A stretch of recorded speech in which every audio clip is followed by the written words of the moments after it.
Olá pessoal, sejam bem-vindos a mais uma aula de Geografia. E na aula de hoje nós vamos entender a relação entre o processo de urbanização e as mudanças climáticas.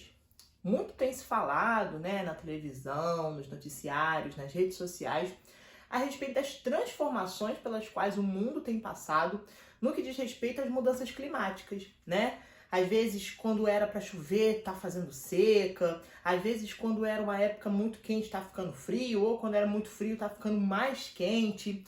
Fala-se muito sobre o derretimento das geleiras. Fala-se muito sobre o aumento, de enchentes, de furacões e vários outros fenômenos atmosféricos ao redor do mundo.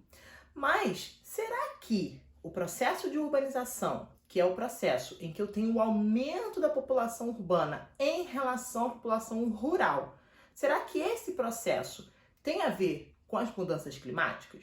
Será que a vida na cidade também sofre com essas mudanças? Então é isso que a gente vai entender hoje, beleza?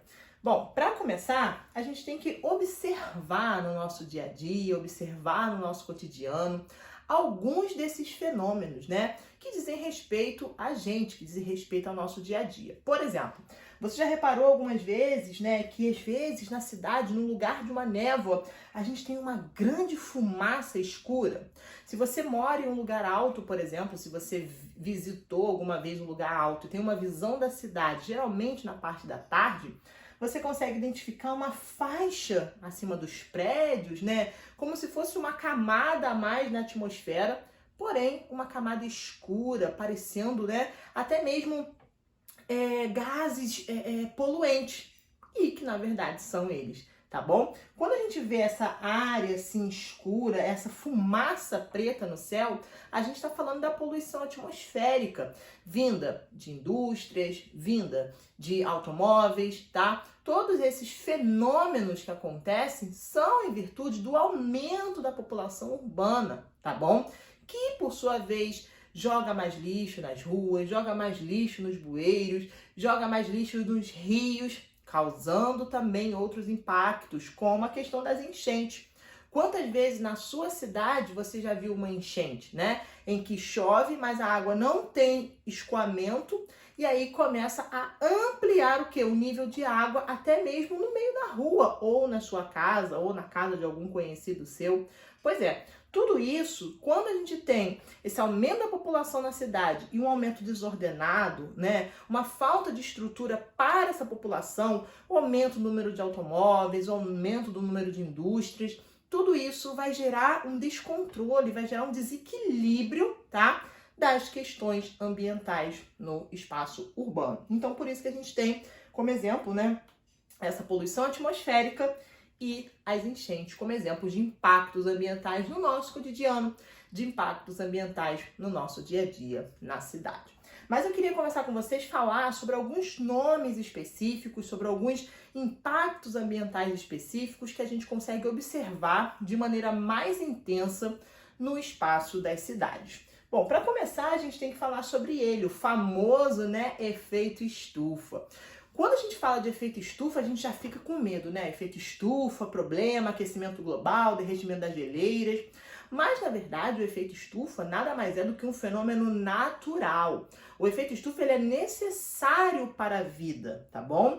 Para a vida na Terra, no caso, Para quem não conhece, uma estufa é um lugar em que a gente pode, por exemplo, pode conservar as plantas e ali ela vai sendo mantida aquecida e aí com uma temperatura favorável a ela e aí não permite com que ela morra, Não permite que ela... Ou melhor, permite até que ela promova uma melhor fotossíntese. Com a gente não é diferente, não. Se a Terra não tivesse radiação, se a Terra não tivesse luz solar, se a Terra não tivesse calor suficiente, talvez a gente morreria de frio. Ou se a radiação, a temperatura e a luz solar fosse maior do que o que a gente tem hoje, talvez a gente morreria de calor. Pois é, a Terra é tão maravilhosa, ela é tão perfeita que ela mantém esse equilíbrio. E esse equilíbrio de temperatura propício para a nossa sobrevivência na Terra é permitido pelo efeito estufa. Por quê? Porque a Terra, recebe luz e calor, luz e radiação vinda do Sol, ela pega parte dessa energia solar e o restante ela manda de volta para o espaço, Porém, hoje em dia, a gente tem, né, o lançamento de gases poluentes na atmosfera, né? Lembrando que a atmosfera é a camada de ar que envolve a Terra.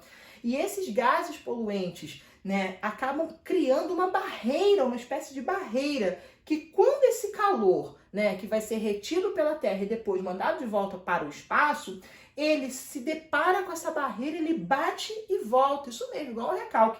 Ele bate nessa poluição atmosférica e ele volta. Ou seja, a Terra, ao invés de ser aquecida de forma suficiente para a nossa sobrevivência, ela vai ser aquecida mais do que o necessário. E aí causa geralmente o aquecimento global. Então o problema não é o efeito estufa. O efeito estufa é bom. O problema é o agravamento desse efeito estufa, causado pelo lançamento de gases poluentes na atmosfera. Bom, um outro, né, problema ambiental típico das áreas urbanas, das áreas da cidade, são as chamadas ilhas de calor. Se a gente perceber aqui, ó, eu tenho, né, um termômetro, né, que mostra o aumento da temperatura, quanto mais para baixo menor, quanto mais para cima maior. E aí a gente tem, ó, uma zona rural, o centro da cidade, áreas de parques e uma zona residencial. Vamos lá, o que o centro da cidade tem que as outras áreas não têm? Muitos prédios, muitas indústrias, muito asfalto, né? Essas são as principais características de um centro urbano, né? É ali que se concentra, por exemplo, grandes universidades, grandes empresas, grandes indústrias, grandes áreas de comércio. Então, geralmente são áreas mais asfaltadas, são áreas que têm poucas árvores, né? Algumas cidades até têm a presença de uma ou outra, mas geralmente aquela área mais natural foi dando lugar a uma área mais artificial, né? A uma área construída pelo homem, que é diferente da zona rural. A zona rural vai ter mais plantações, a zona rural vai ter o solo mais exposto, né? Não vai ter tanto asfalto. As áreas de parques também possuem mais árvores, também possuem às vezes um riozinho passando, às vezes um lago. E as áreas residenciais, né, que são mais distantes do centro, elas até têm menos prédios, menos construções, porém são áreas também mais asfaltadas, são áreas que possuem grandes construções. Então percebam, nas áreas como o centro da cidade e a zona residencial, que é onde a gente tem grandes construções, grande presença de asfalto, grande presença de casas, de prédios e uma menor concentração de árvores, uma menor concentração de plantas, né? As temperaturas tendem a ser maior. Por quê? Porque o ar, ou melhor, a radiação, né, que vai ser recebida, o calor que vai ser recebida pelo sol, vai bater direto nesses prédios, vai bater direto nesse asfalto e vai aquecer aquela área de uma maneira muito maior. Entretanto, nas áreas onde eu tenho a maior presença de árvores, a maior presença de solo exposto, percebam que as temperaturas são menores. Por quê? Porque as árvores, né, elas fazem aquela troca da fotossíntese, as árvores, elas retêm o calor, as árvores, elas transpiram, então provoca, né, uma umidade maior do ar. Então perceba, quanto mais eu tirar árvores e transformar em asfalto, em prédios, em construções, a temperatura vai ser maior. Por quê? Porque essas áreas vão ser mais aquecidas, elas vão emitir maior calor, elas vão atrair maior radiação. Por isso que nos centros da cidade e nas zonas residenciais, onde eu tenho muitas casas, as temperaturas são maiores, formando as chamadas ilhas de calor. E é justamente por isso que incentivam muito, né, o replantio, incentivam muito a utilização de áreas de parques nas grandes cidades para poder dar um equilíbrio. Senão fica realmente muito quente. Bom, uma outra característica, um outro, né, impacto ambiental, um outro problema ambiental típico das áreas urbanas vai ser a chamada inversão térmica. O que seria essa inversão térmica? A inversão térmica, assim como o efeito estufa, também é um fenômeno natural, tá bom? E aí, por exemplo, no fluxo normal de temperatura, a gente tem o ar quente mais próximo aqui da gente, lembra, né, que a atmosfera, ela vai puxar o calor, vai receber, então aqui, né, na superfície, ela retém mais calor, um ar quente, e à medida que a gente vai aumentando a altitude, à medida que a gente vai se distanciando, né, da superfície, o ar vai ficando frio e mais frio. Porém, quando chega o inverno, por exemplo, a gente vai ter uma troca. O ar quente sobe e o ar frio desce. Porém, a gente também não pode esquecer que esse ar frio, ele é mais denso, ele é mais pesado. E aí, se a gente poluir muito essa área, Num fluxo normal, né, o fato do ar quente ser mais leve, essa poluição ela se espalha melhor, ela se distancia, ela vai para a superfície. Ou melhor, ela vai para a atmosfera, ela sai da superfície e vai para a atmosfera. Porém, numa inversão térmica, lembra? Troca, inversão, tá? Quando o ar frio desce, ele também funciona como uma barreira. E esses gases poluentes, essa poluição, ao invés de subir para a atmosfera, ela bate e volta, provocando aqui também um aumento da poluição nessas áreas centrais. E aí causa, né, várias doenças respiratórias. É muito comum, por exemplo, no frio, as pessoas terem mais gripes, terem mais problemas respiratórios por conta disso. Porque além das temperaturas que são mais baixas, os gases poluentes ficam mais concentrados nessas áreas. Então, nessa inversão térmica, que também é um fenômeno natural, tá? Em que o ar troca de lugar, o quente sobe e o frio desce, os gases poluentes eles ficam mais acumulados, o que também seria o problema. Por isso que deveria diminuir a emissão de gases poluentes na atmosfera. Bom, além disso, temos também a chamada e conhecida chuva ácida. Quando a gente fala de chuva, a gente também está falando de um fenômeno natural, né? A água que evapora, vai para o céu, condensa, depois precipita, tudo normal até aí. O problema é que a chuva ela se forma na atmosfera.